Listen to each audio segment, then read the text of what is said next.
Olá, boa tarde, muito boa tarde, bem-vindos ao Ela na Direção, aqui pela Futuricast TV. Aqui tem muita entrevista, um acervo de entrevistas ricas, interessantes, que entregam à sociedade instruções, informações e principalmente cultura. O Ela na Direção traz hoje um convidado renomado, que eu considero meu amigo, o qual me encantei corporativamente, com muito respeito, ao conteúdo profissional para trazer para vocês aqui.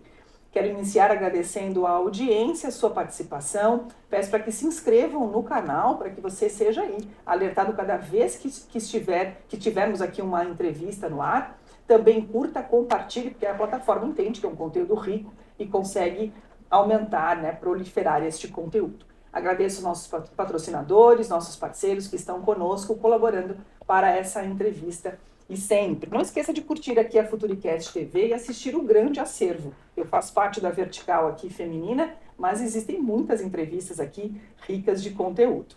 Vou ler para vocês quem está conosco e olha só que currículo enriquecedor. Hoje o Ela na Direção recebe um convidado que une conhecimento técnico e compromisso com a cidadania. Advogado especialista em direito de trânsito, com atuação também nas áreas civil, digital e criminal, reconhecido nacionalmente por sua atuação firme e esclarecedora. Ele tem se dedicado a tornar o universo jurídico mais acessível e justo para todos. Durante nossa conversa, nós vamos abordar temas que impactam diretamente na vida das mulheres no trânsito, dos homens e na sociedade como um todo, e no exercício de seus direitos. Nosso convidado traz uma perspectiva prática e humana sobre como o direito pode ser uma ferramenta de empoderamento e proteção. Aqui, como ele mesmo afirma, conhecer seus direitos é o primeiro passo para não ser o refém da injustiça. Nós vamos falar sobre direitos e deveres do trânsito. Bem-vindo, Dr. Márcio Dias, que honra.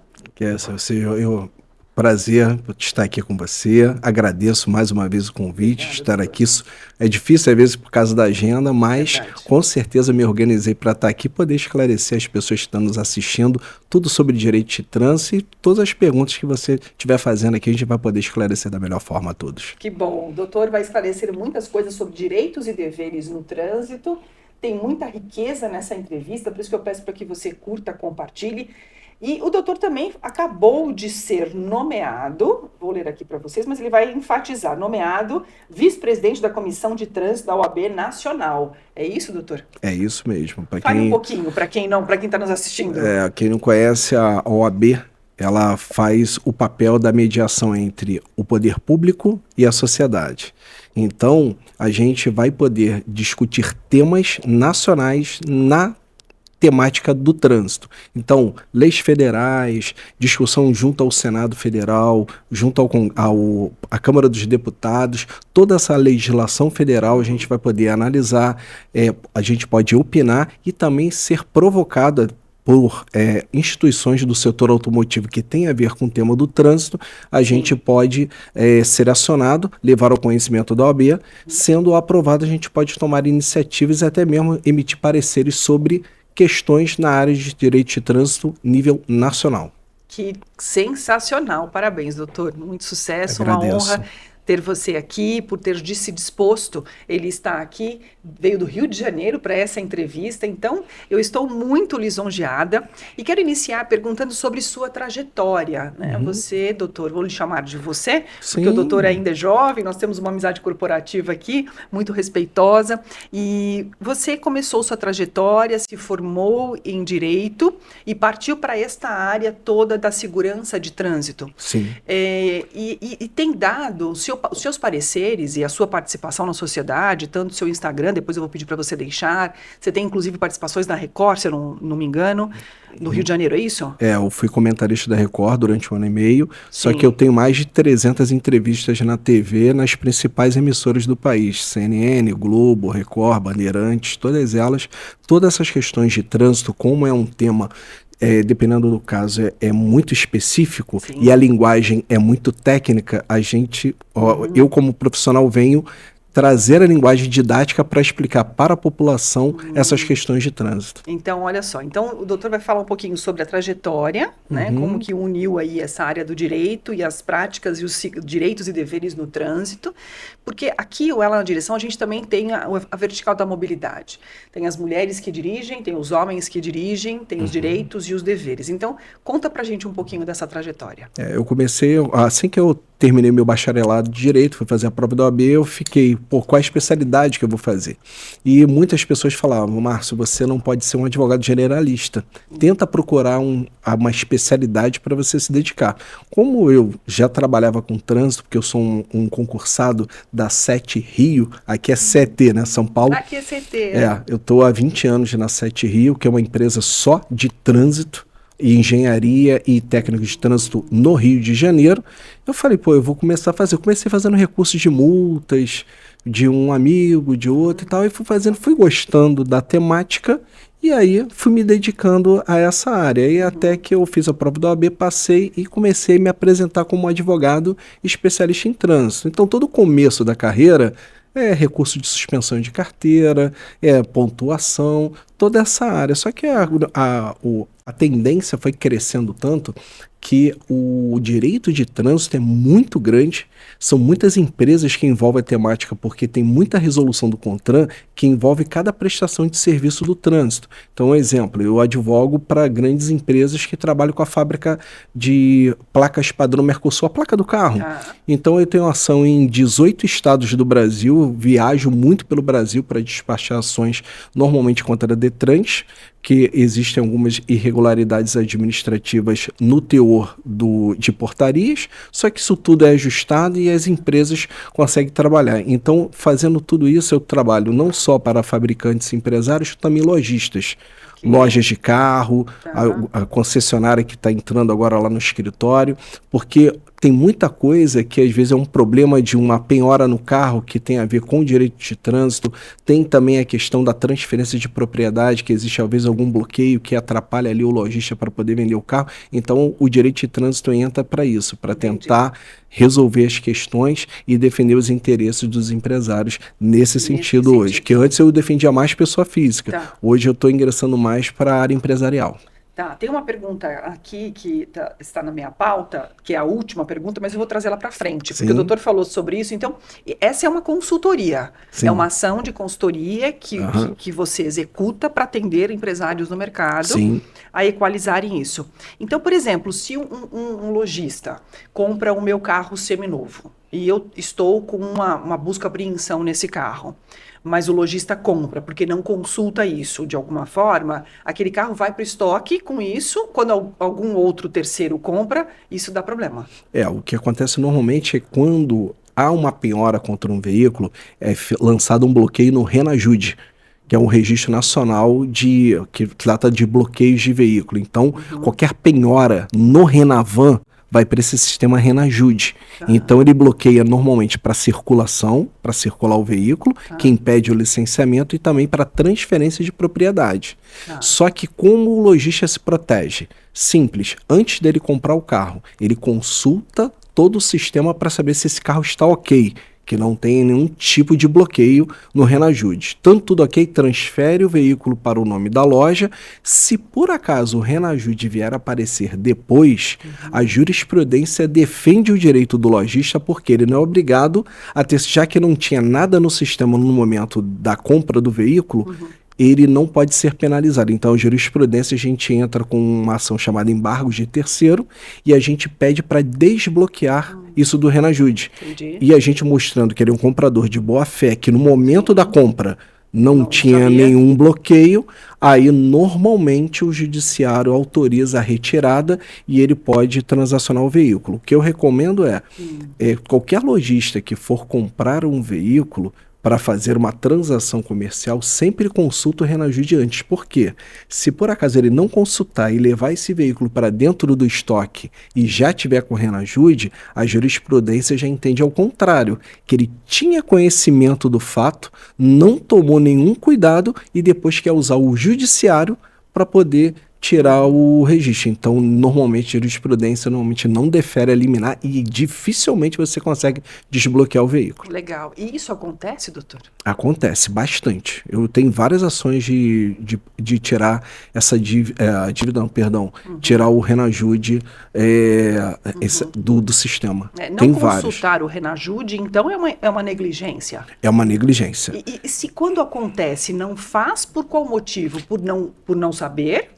Por ser leigo ou porque não quer? Depende. Não investir em tecnologia. Existem várias empresas hoje no mercado de tecnologia que já faz o levantamento todo. Basta ele se aderir a alguma plataforma digital que seja específica da área, que já tem toda a ficha do carro e vai aparecer que tem Renajude.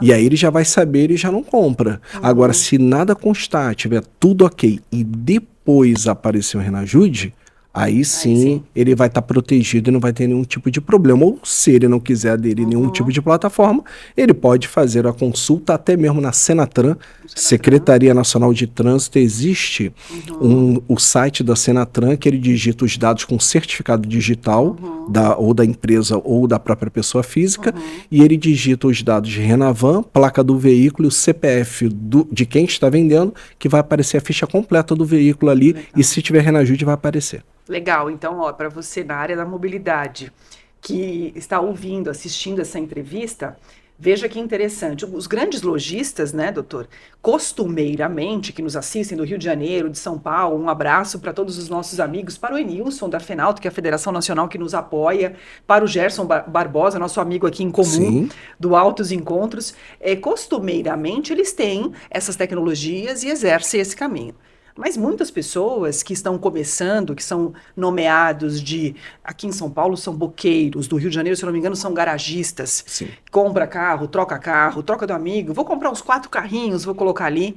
Se atenta a isso. Com certeza. Porque eu acho que isso é perigoso. Também tem, doutor, vou fazer umas alças aqui na nossa entrevista. Sim.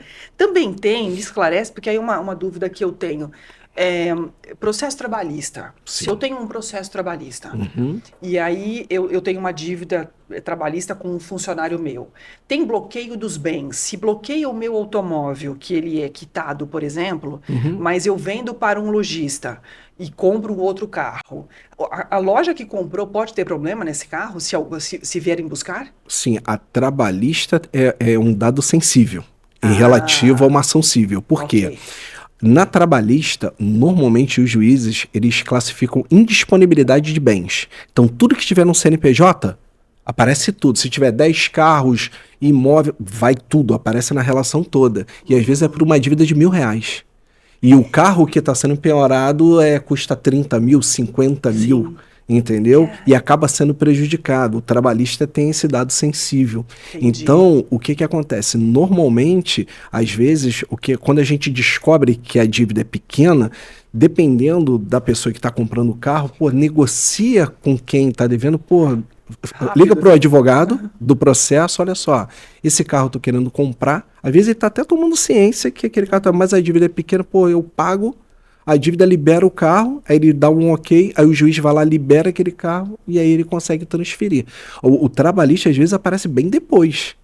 Tanto que tem muito lojista que já teve problema de comprar o carro, já está com o carro no estoque, está próximo de vender, quando está vendendo, vem uma penhora da Justiça do Trabalho. Isso, penhora, esta palavra que eu não me Então, recordava. quando vem a penhora da Justiça do Trabalho, aí realmente é complicado. Mas é o que eu te falei, a jurisprudência resguarda esse direito, porque no momento da compra, então eu digo, mas a Justiça do Trabalho é um pouquinho complicado, porque se por acaso tiver o problema, tem juízes que não liberam. Infelizmente, vai depender muito do juiz e vai depender muito da situação do caso concreto. E, doutor, então, se o lojista está comprando um carro, né, ou mesmo o concessionário está comprando um carro, há possibilidade de ver com essas ferramentas digitais se o carro tem uma penhora? Se o carro tiver uma CNPJ, aí a orientação tem que ser muito forte, consultar para saber se tem processos trabalhistas vinculados a essa CNPJ. Já existe até lojistas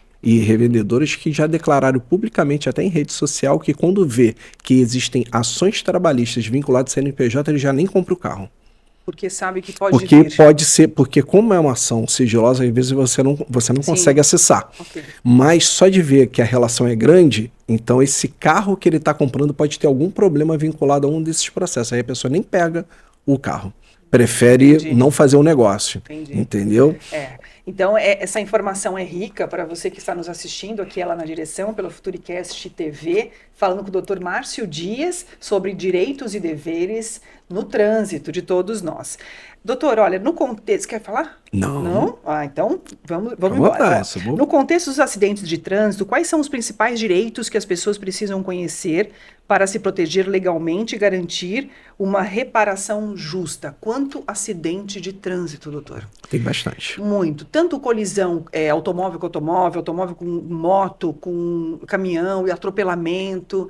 Explica pra gente um pouquinho a questão dos direitos em relação a isso. Sim, vamos falar de uma situação, de um caso concreto. Digamos que você colidiu com o seu carro. Houve uma colisão naquele momento. O que fazer? Normalmente a pessoa não sabe. Então, a primeira coisa que você tem que fazer, tá ali na colisão, já sai, já tenta conversar com a pessoa para ver a questão de responsabilidade, trocar telefone e tirar fotos. Isso é super importante. Tirar foto da batida, tirar foto da placa do carro que houve a colisão, porque infelizmente tem pessoas que saem do local e vão embora. E aí, no caso, você não tem um registro da placa para saber quem é o proprietário daquele veículo. Então você faz as fotos, se tudo se seguir amigavelmente, perfeito, vai trocar o telefone. Um exemplo, o carro estava parado no sinal, veio um e bateu na traseira. Normalmente, até o entendimento da jurisprudência, que a culpa é de quem veio na traseira, porque ele estava parado no sinal vermelho e a pessoa, estou dando só um exemplo para a gente ter uma ideia, e bateu na traseira, então a culpa é de quem veio atrás. Então ele vai falar, eu tenho seguro, vamos conversar, só que aí o registro, tem que fazer o EBRAT. No Rio de Janeiro, o policial militar não vai até o local quando não tem vítima. Eu não sei como é que é aqui em São Paulo, se o policial vai até o local. Também não vai. Então, normalmente é tudo na internet. Então, ele pega os dados de cada um, vai na internet, faz o BRAT e depois, com toda a documentação, leva para o seguro para fazer a indenização. Se não houver seguro, aí vão conversar. A orientação sempre tem que pegar 3 orçamentos. E então, um exemplo, a pessoa que vai receber a indenização, ela tem que fazer 3 orçamentos. O mais barato é que ele cobra da pessoa que bateu no carro dela. Esse é a questão. Pode acontecer também, uma coisa que é muito comum, da pessoa bater no carro e sair do local, para fugir daquele problema, tipo assim, a culpa foi minha, mas eu não quero pagar. E vai embora. Ou tá com algum problema. Vou dar um outro exemplo. Às vezes a pessoa pode ter bebido, bate com o carro, a primeira coisa que ela vai fazer é abandonar o carro e sai. O próprio carro? Ele abandona o carro, ele vai embora. Por quê? Se pegar ele e levar ele para a delegacia, dependendo do acidente, agrava a pena dele porque ele estava sob influência de álcool. Ele quer sair do flagrante para não ter o registro da influência de álcool. Aí ele só aparece 24 horas, 48 horas depois na delegacia, mas sem nenhum tipo de negócio. Ele, não, estou me apresentando aqui, mas aquela agravante de dirigir sob influência de álcool, às vezes, dependendo do crime, já não vai fazer mais parte. Então, o que acontece? Se ocorrer da pessoa bater o carro e a pessoa fugir do local, mesmo com o carro, tenta pegar a placa, e aí, pegando a placa, vai até uma delegacia de polícia. Existe um crime chamado evadir-se do local para fugir de responsabilidade civil criminal. Então, a pessoa registra a ocorrência, o inspetor vai registrar. Com aquela placa, ele já levanta os dados, já sabe quem é o proprietário e vai chamar esse proprietário para aparecer lá. Aí muita coisa começa a mudar de figura, porque quando a pessoa foge, pensa que não vai dar em nada. E aí, quando a delegacia intima, tem vezes que a pessoa já quer fazer até acordo.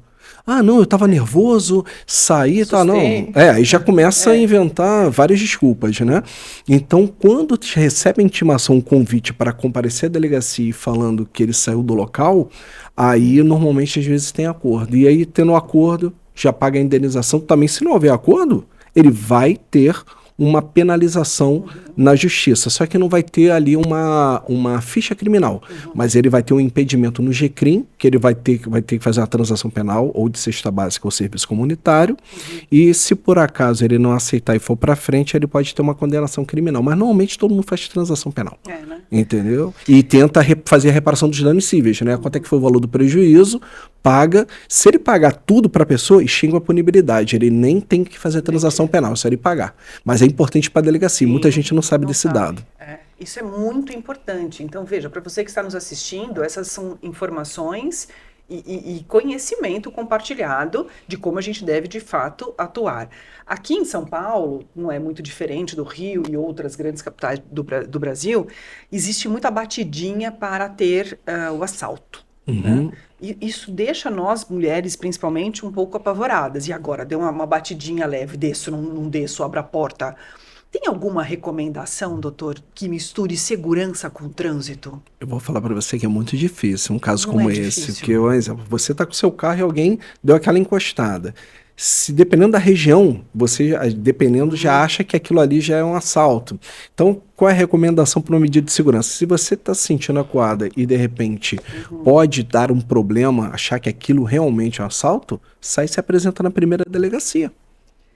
Ah, excelente. Se apresenta, olha, eu bati, só que eu fiquei com medo de ser um assalto e tudo, eu tô aqui para poder fazer um registro. O nome do registro é medida assecuratória, não seria um registro de ocorrência, seria uma informação que qualquer cidadão tem direito de passar para a delegacia só para relatar, para ter um comprovante da boa-fé do cidadão.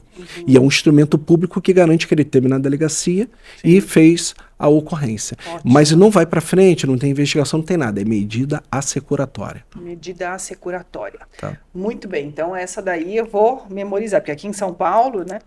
Doutor, como o direito digital pode ajudar empreendedores a protegerem seus negócios online, especialmente a relação da LGPD? A gente falou um pouquinho sobre essas proteções, mas sobre a LGPD e os crimes cibernéticos, há proteção?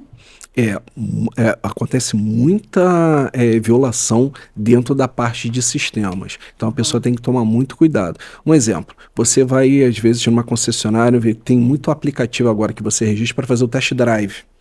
Então, normalmente só pedem 3 dados: CPF, telefone e nome.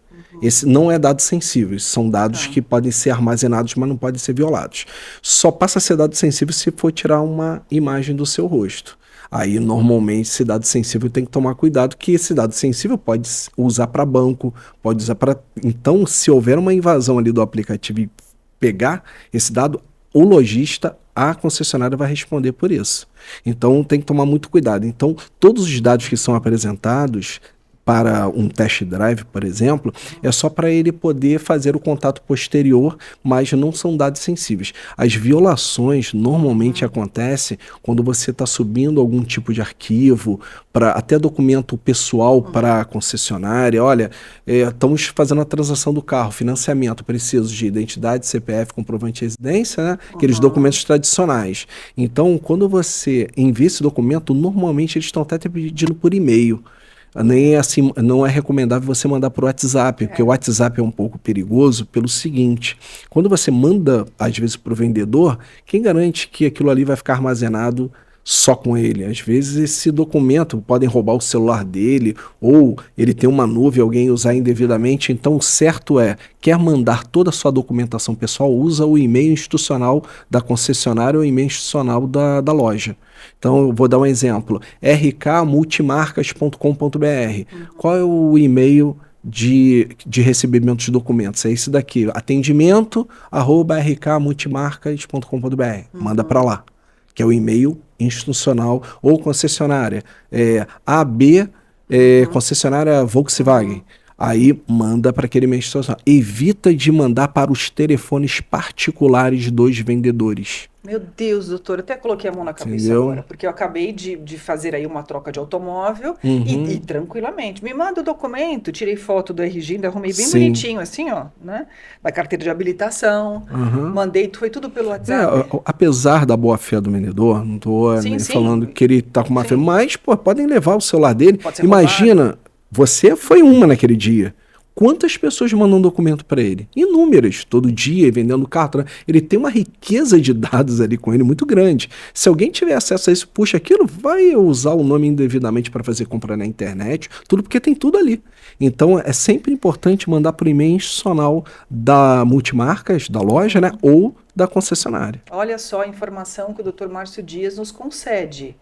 Tudo que você vai tramitar para compra de carro, seja um veículo seminovo, usado, veículo 0 km, você precisa entregar isso via e-mail, né? Que é o correio eletrônico, muito melhor. Eu aprendo hoje, né? A mulherada que está me assistindo aí, a gente com essa vida corrida, né, doutor? Tá correndo, levando criança em escola, indo ao supermercado, indo trabalhar. Tá bom, já te mando o meu documento, né? Ainda fotografei em cima do banco do carro.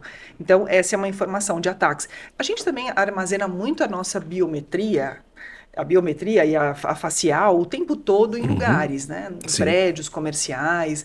É muito inseguro, né, doutor? Mas isso todos os condomínios já têm uma preparação para tratar esses dados e normalmente, principalmente os condomínios grandes, todos têm. Até o condomínio que eu moro, ele segue as regras da LGPD, tem empresa especializada para armazenar esses dados justamente para, porque no meu caso é tudo facial. Então, para onde eu vou dentro do meu condomínio? Facial. Vou entrar na garagem? Facial. Vou na piscina? Facial. Vou na academia? Facial. Tudo facial. Doutor, precisa assinar um documento?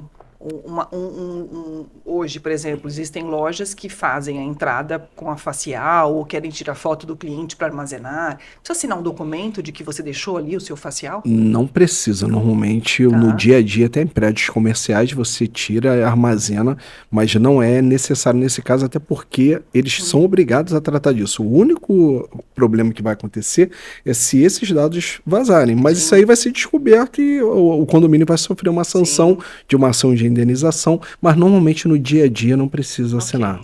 Ok. Doutor, em caso de violência no trânsito, como as perseguições, ameaças ou assédios, quais as medidas legais podem ser tomadas e como a legislação atua e ampara as vítimas? Muita ameaça de trânsito, muita briga. Hoje não sei se estão puxando muito a arma ainda. Deve estar, né? Em briga de trânsito, né? Constantemente. Acontece. E briga de fecha no cruzamento.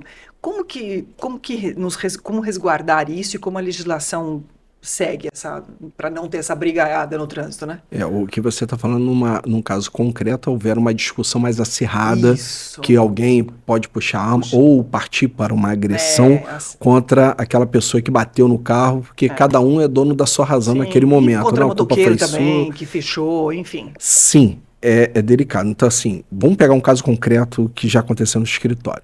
Não vamos generalizar motociclista, mas eu tive alguns casos em que num cruzamento, houve um avanço de sinal. E aí, a moto veio e pegou aqui na lateral do carro do meu cliente. No primeiro momento, o motociclista que estava com a moto falou que a culpa era dele, que ele tinha avançado o sinal 3 horas da manhã. Então, como é que você vai conseguir comprovar que... Mas ele falou, passei no sinal verde. Como provar casos como esse? A primeira coisa que você tem que fazer é delegacia de polícia, que só a polícia pode requisitar as imagens quando for algum radar, alguma filmagem pública, aquelas câmeras da polícia militar, câmera da prefeitura, aí é só a polícia que faz essa requisição ou ordem judicial. Você, como cidadão, normalmente não está fornecendo por causa da LGPD. Mas uma recomendação que está dando certo lá no escritório, que eu já reverti várias situações, é você própria, pessoa, não advogado, porque o pessoal às vezes fica preocupado. Procura o comerciante, a pessoa que tem aquela câmera particular apontada para o cruzamento e pede a imagem. Já aconteceu esse caso que eu consegui reverter uma situação em menos de um mês no juizado especial criminal de um cliente meu. Por quê? Ele pediu a câmera, falou, não, isso aqui acontece direto, acidente aqui no cruzamento, eu vou te fornecer. Ele pegou, apareceu certinho, ele passando no sinal aberto e o motociclista vindo e pegando na lateral dele. Com isso, o que eu fiz? Colocamos na delegacia, assim que foi para o promotor, eu despachei com o promotor, fiz uma manifestação informando, olha, a culpa foi exclusiva da vítima. Então tá aqui essa importância. pô, assim que viu, pediu arquivamento, acabei o processo em 1 mês. Uau. Então, a orientação em casos de acidente de trânsito que tem a dúvida de culpa, que a pessoa tem certeza que não avançou, procura ver câmeras de particulares, Sim. uma padaria, um estabelecimento comercial, qualquer disso, e pede a imagem, que às vezes a pessoa concede para aquela pessoa voluntariamente. Ninguém está obrigado a fornecer, mas alguns fornecem voluntariamente, que ajuda muito no esclarecimento na delegacia. Agora, a recomendação faz isso em menos de uma semana, porque a maioria das câmeras, de vários, passa por cima uma semana depois. A gravação vai passando por cima. Então, aconteceu o acidente hoje, na mesma semana já procura na região, ver se tem câmera apontada ali para o cruzamento e com isso ver se a pessoa pode conceder aquele trecho daquela hora, daquele dia para ajudar no esclarecimento. E quando for levar para a delegacia, é só colocar num pendrive a imagem e entregar ali para o policial, que ele vai jogar dentro do sistema dele e já vai salvar para poder enviar. Doutor, os automóveis deveriam, vou viajar aqui, perguntas de criança, pergunta de criança nesse momento. Os automóveis deveriam vir com câmeras para filmarem ao redor? É uma discussão, né? Polêmica porque tem a questão da privacidade das pessoas, né, na rua. Então, como é que vai ser usada essa imagem das pessoas? Hoje, um exemplo, você vê muito motorista aplicativo e taxista usando uma câmera dentro do carro. E o motociclista às vezes fora, né? Também, motociclista. Então eles usam até para a segurança deles. Não é que eles vão pegar essa imagem e vão utilizar. Apesar que tudo que está acontecendo no trânsito, na rua, são imagens públicas. Tá? Então ninguém também pode ficar querendo questionar, pô, você não está usando indevidamente ou está reproduzindo dentro do judiciário uma imagem que aconteceu de um acidente, sem nenhum problema, mas a maioria hoje, até por uma medida de segurança, principalmente motoristas profissionais de um modo geral, estão usando. Então motociclista, motorista de aplicativo, taxista, está usando tanto para fora quanto para dentro. E já tem gente usando câmera na frente e atrás, para se acontecer uma batida na traseira ou em volta, a pessoa tem tudo isso. Existem carros com tecnologia mais avançada que tem câmera nas 4 pontas. Verdade. Mas já é um carro com nível bem mais avançado, entendeu? Isso é um pouco polêmico mesmo, mas traria para nós, talvez, aí uma segurança de comprovação, né? Doutor, os carros elétricos e autônomos, ainda a gente não tem essa realidade no Brasil. Os Estados Unidos tem muito presente, a Europa, né, a China, mas aqui, quando houverem os carros autônomos, se é que vai chegar no Brasil, né? Impactará muito a questão da legislação, o carro dirigir sozinho e eu vou ali atrás, lendo minha revista, meu jornal, meu iPad, e o carro vai dirigindo. Existe algum estudo em cima disso? Mudará algo? Olha, até agora, assim, vai ter que mudar a legislação para aceitar isso. E, assim, vai ter que ser discutido isso, porque tem que ter normativo do CONTRAN para tratar de casos como esse do carro autônomo. Vai ter que ter uma série de peculiaridades, não pode simplesmente o carro autônomo chegar e você colocar na rua. Não tem, vai ter que disciplinar, por normativo do Conselho Nacional de Trânsito, essas questões. Pô, agora também uma coisa engraçada, né? Será que vai ter test drive com carro autônomo? Por que vai usar? É verdade, gente. Eu não tinha pensado nisso. Será que vai ter test drive com carro autônomo? Porque assim, pô, vou comprar o carro. Para que eu vou fazer test drive? Não vou dirigir, quem vai dirigir é o próprio carro. Vai atrás, né? Mas assim, a gente tem notícias, né, assim, via internet, matérias que alguns carros autônomos atropelou pessoas, bateu com carro. Mas assim, toda a tecnologia tem falhas, não adianta, não é 100% seguro.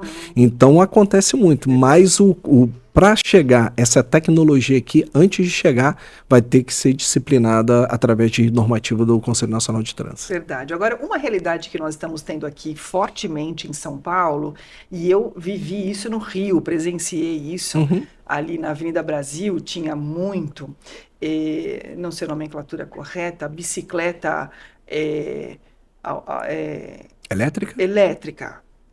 Bicicleta elétrica, ciclomotor elétrico, ciclomotor elétrico, bicicleta elétrica. Doutor, é um enxame.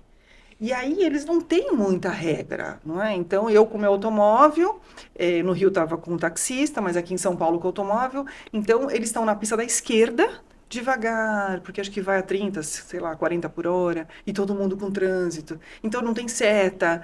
Como que faz com isso? Existe legislação? Existe um normativo do CONTRAN que disciplina o ciclomotor elétrico, a bicicleta elétrica e os monociclos.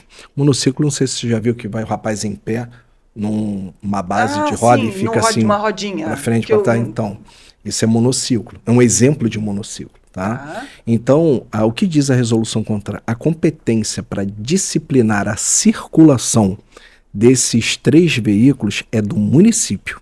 Então, cada município no Brasil tem que disciplinar como vai ser a circulação. O Código de Trânsito fala que para o ciclomotor elétrico especificamente, ele já fala que ele é proibido de andar na ciclovia e na ciclofaixa, e ele só pode andar na via de rolamento do lado direito da faixa. É dessa forma. E ciclomotor elétrico, muita gente não sabe, tem que ter a pessoa tem que usar capacete motociclístico, tem que ter carteira A ou de ACC. ACC é de autorização de conduzir ciclomotor. Ou a carteira A, que é para motocicleta, motoneta. E além disso, tem que ter emplacamento, o ciclomotor. Só que está tendo um pequeno problema nesse meio do seguinte: na resolução CONTRAN, ele disciplina a abertura para o registro do emplacamento do ciclomotor, desde o ano passado, com previsão final até 31 de dezembro desse ano. Só que tem muitos DETRANs que a gente não ouve falar que tem essa possibilidade de fazer o registro. Eu não vou aqui generalizar os DETRANs porque eu não sei como é que tá, mas eu sei que já ouvi falar que tem alguns estados que está abrindo esse canal para poder fazer o registro e emplacamento, porque é o que está escrito no Código de Trânsito brasileiro. Então muita gente não sabe que muita gente pensa que o ciclomotor é brinquedo. Não é brinquedo. Ele é veículo e tem que seguir tudo isso que eu estou te falando. E você vê às vezes criança andando aquilo pensando que é um brinquedinho. Então, se acontecer algum acidente com essa criança, atropelar alguém na ciclovia, alguma coisa, ela vai responder seriamente por isso, e o pai também que autorizou essa criança, porque existe um crime no código que quando você autoriza uma pessoa não habilitada a conduzir um veículo da sua propriedade, você responde pelo crime também. E muita gente não sabe disso. Vou deixar o ciclomotor com meu filho. Foi você que comprou? Pô, parabéns. Se acontecer algum problema, o seu filho está inabilitado, vai ter um crime contra ele, mas isso gerar perigo de dano. Como ele atropelou alguém, gerou perigo de dano, atropelou alguém. Então ele vai responder por esse crime, esse menor. E além disso, o pai que autorizou esse menino inabilitado a conduzir uma moto que ele comprou, que é da sua propriedade. Os dois respondem por um crime. É um crime pequeno, que vai dar um juizado especial criminal, mas vai ter essa dor de cabeça. E muita gente não presta atenção nisso. Eu, por exemplo, desconhecia a frente da legislação. E, doutor, isso serve para fora dos condomínios, ou seja, nas vias comuns, e dentro dos condomínios ou não? Dentro dos condomínios, as vias são consideradas vias como se fosse do lado de fora. Então, tem essa obrigação. E um dado importante, principalmente até que o programa, nosso podcast aqui, Ela na Direção, é importante falar sobre algumas mães e pais que usam o ciclomotor elétrico para levar as crianças na escola. Gente, por favor, muito cuidado, não faz isso. Sabe por quê? A gente vê, às vezes, os responsáveis colocando uma criança sentada no assoalho do ciclomotor sem capacete, sem nada, e o outro atrás, e vai andando. Se bater num buraco e cair, a criança vai de cabeça. E aí, como é que vai ficar o julgamento dessa pessoa? A condenação já vai se vir por si só, a consciência. Então, muitas mães ou pais não têm essa noção. Pensa que, vou botar aqui e vou ali rapidinho. Não, tá tudo errado. Criança só acima de 10 anos pode estar numa motocicleta, na garupa e com capacete. Abaixo dessa idade não pode. Ciclomotor, como ele tem que ter carteira de habilitação de motocicleta e emplacamento, é só acima de 10 anos que a criança pode andar ali. Isso na garupa com o condutor habilitado na frente. Então, mas assim, Rio de Janeiro isso acontece muito. E existe até matérias em TVs falando sobre isso, para tomar cuidado, mas isso é rotineiro. Então, tem que ter, apesar de ter uma consciência no trânsito, uma educação, tem que ter a fiscalização para poder inibir isso, porque, infelizmente, tem muitos pais que não têm noção do perigo que pode acontecer. Porque quando acontecer, espero que a gente sempre torce que nunca aconteça isso, mas se ocorrer uma fatalidade, a culpa na consciência vai ser pro resto da vida. Por isso que eu gostei do Dr. Márcio Dias, pela capacidade, a divisão de conhecimento, de cultura, de ensinar aqui no programa Ela na Direção, para você, pai e mãe, conteúdo rico como esse aqui entregue. Não ande com a criança sem o capacete, menor de 10 anos. E isso é uma falta de conhecimento da sociedade. Eu não tenho o ciclomotor, mas eu não sabia. É a primeira vez que eu estou ouvindo isso. Então, apesar de eu não exercer o erro, eu desconheço. Por isso, doutor, eu pergunto, falta educação de trânsito e fiscalização? Falta campanhas educativas de trânsito e falta fiscalização. Hoje, o que está acontecendo? Qual é o custo trânsito para a saúde no Brasil? É um custo muito alto e muita gente não percebe isso. Porque se você vê os principais hospitais do país, o segundo maior dado, ou dependendo do hospital, o primeiro maior dado de despesas para o hospital é acidente de trânsito. Não seria mais vantagem fazer campanhas educativas de trânsito ou ir lá nas escolas de ensino médio e fundamental, ter uma disciplina do trânsito que já tem previsão na resolução do CONTRAN, ensinando aquela criança e o adolescente, ele saber ter consciência que um acidente de trânsito pode afetar a vida dele e das outras pessoas que estão no entorno dele. Quando ele tirar a carteira, a consciência dele vai ser infinitamente maior do que uma pessoa que não tem esse contato com uma matéria como essa, no ensino fundamental e médio, e depois vai pegar uma carteira de habilitação, vai fazer uma prova e vai sair porque ele não tem noção. E as campanhas educativas reforçam vídeos educativos, imagens. Hoje a gente está no mundo do LED. Pô, fazer videozinhos curtos de 30 segundos para dar essas informações, o que pode acarretar em problema, porque às vezes boas campanhas educativas diminuem o número de acidentes de trânsito. E o dinheiro que é gasto no acidente pode ser revertido para outros problemas na área de saúde. Isso já tem discussão. No Rio de Janeiro já começou a discussão sobre isso, principalmente motociclista. Porque a maior parte dos acidentes, dentro de acidente de trânsito, a maior parte é com motocicletas. Pois é, então fica nosso apelo, né, à sociedade, aos órgãos, porque é muito difícil, doutor, os adolescentes que se tornam jovens após os 18 anos, tiram suas cartas e não têm. O interessante é que as escolas passaram a fazer algo muito rico no Brasil nos últimos 10 anos, que é o ensino da sustentabilidade, de jogar fora a lata de alumínio no local correto, o papelão. Isso é muito legal.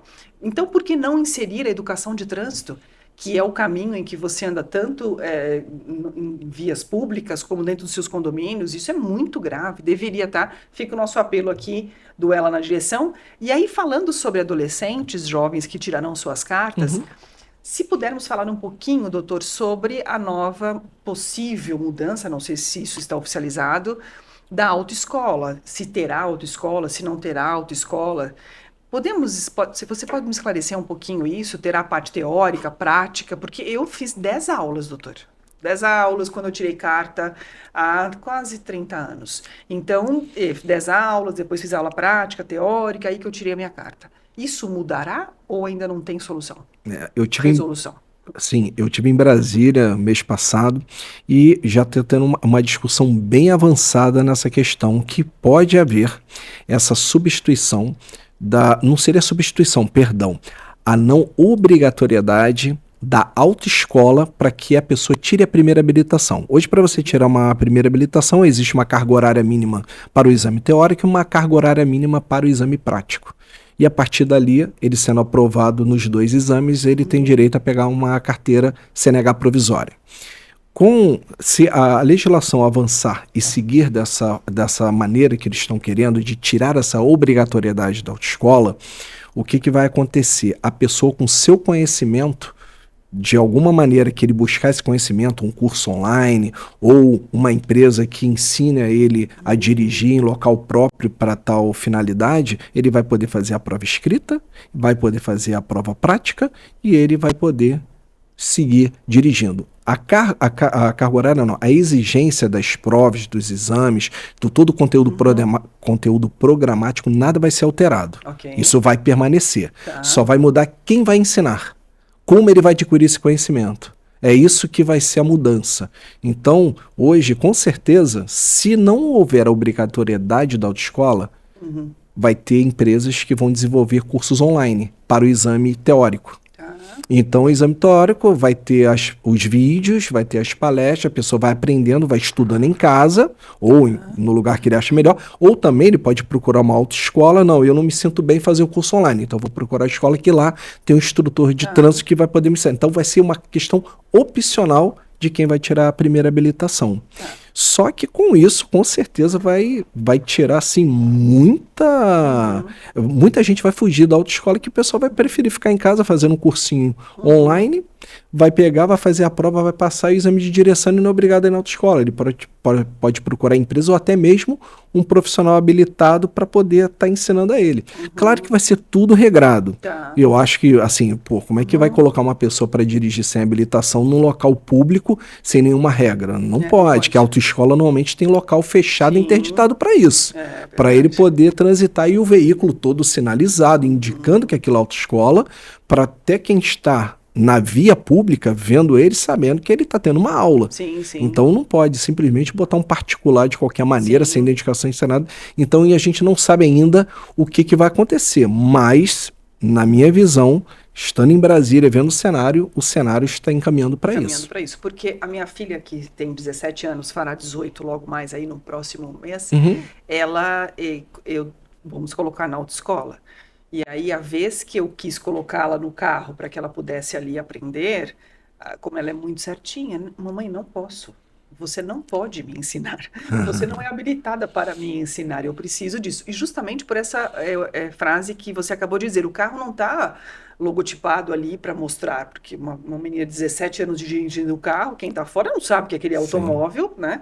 Então, isso ainda é uma mudança significativa e de impacto, né? Vamos ver o que nós teremos aí. Você não chegou a fazer isso, certo? Então, lembra que eu falei anteriormente sobre autorizar uma pessoa inabilitada a dirigir o veículo que responde por crime? Verdade. Então, é essa a preocupação que a pessoa tem que ter com isso. Às vezes, na boa fé, eu vou aqui pegar essa avenida ou essa via aqui particular que não tem ninguém e vou colocar meu filho e minha filha para dirigir. Se a polícia lhe fizer abordagem ali, flagrar, vai os dois para a delegacia.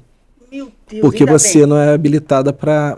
profissionalmente, não existe uma autorização do poder concedente para você fazer isso. Quase me tornei uma criminosa, doutor. Então, ainda bem que eu não fiz isso. Então é bom até para os pais, com essa nova resolução, que observar o que vai vir pela frente.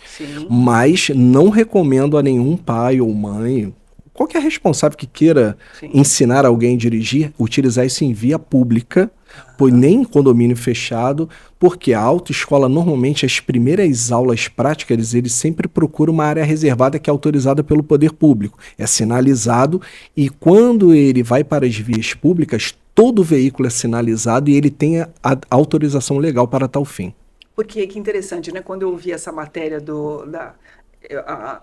as informações elas chegam truncadas e quebradas, por isso que o doutor aqui esclarece.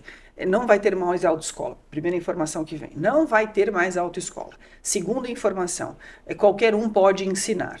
Aí meu esposo falou, eu que vou ter que ensinar ela a dirigir? Como que vai ser isso, né? Então, exatamente. Então, os pais não poderão fazer isso, nem os irmãos, nem os primos. Então, fica aí, né, essa recomendação, porque senão todo mundo vai ensinar todo mundo e não tem regra. Né, a não ser que a resolução CONTRAN permita que estejam áreas segregadas, que permita você ir lá ensinar o seu filho, mas uma área fechada. Porque senão, na via pública, vai cair nesse problema, que você está autorizando uma pessoa inabilitada a dirigir um veículo da sua propriedade, ele é inabilitado, está dirigindo, e você que está autorizando, os dois respondem pelo crime. Muito bem, deixa eu ver, tem mais uma pergunta aqui para o doutor.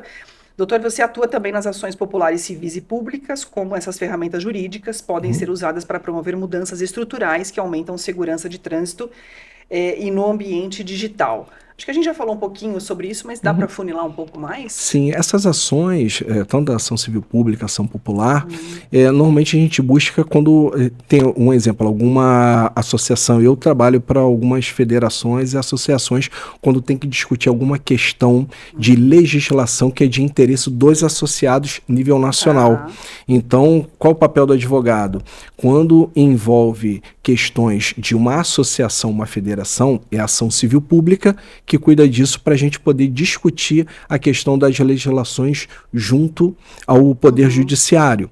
Vou dar um exemplo, que é uma ação que está acontecendo hoje. A ação ADPF 1106. O que é uma ADPF? Ação de descumprimento de preceito fundamental, que é contra a Lei Ferrari, que foi a Procuradoria-Geral da República que ingressou com uma ação para declarar a inconstitucionalidade dessa lei, porque é uma lei que veio antes da Constituição de 1988. Só que já ingressaram 4 entes nacionais, para 2 a favor da ação e 2 contra. Contra é FenaBrave e Anfávia. Então, dizendo que a lei é benéfica, que iguala a situação entre montadoras e concessionários e também resguarda os direitos desses 2 personagens dentro da lei. Verdade. Não teve julgamento, mas é uma ação civil pública que foi proposta pela Procuradoria-Geral da República. A gente só está usando como exemplo que envolvido com o tema. E ação popular é quando alguém se sente, vê que, um exemplo, aquele radar está gerando muita multa de trânsito, está gerando prejuízo para dentro do erário público. Então a pessoa sozinha, ela pode contratar um advogado e entrar com uma ação popular para falar que aquele tipo de equipamento ou algum procedimento do trânsito está gerando prejuízo para o erário. Então isso é permitido. Então normalmente o advogado faz esse papel. Tudo isso não tem custas judiciais, desde que não seja comprovado má fé.